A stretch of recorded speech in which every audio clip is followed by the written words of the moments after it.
Në një operacion të dytë shpëtimit të ndërmarrë nga autoritetet shqiptare, 4 qytetarë shqiptar janë evakuar nga Izraeli, vendi përfshirë prej disa ditësh në një përplasje të armatosur me Iranin. Të evakuarit, sipas informacioneve zyrtare, ndodheshin në territorin e Izraelit për arsye pune dhe familjare.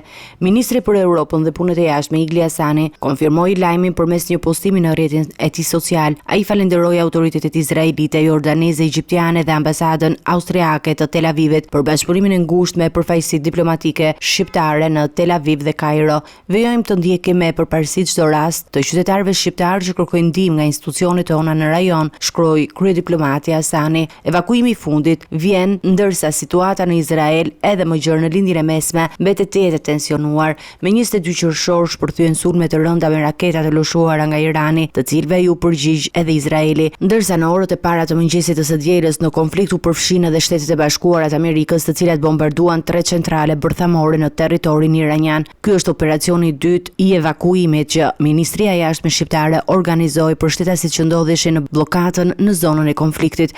Autoritetet shqiptare kanë deklaruar se janë në gatishmëri të plotë për të asistuar qytetarë të tjerë që mund të kërkojnë ndihmë në ditët në vijim.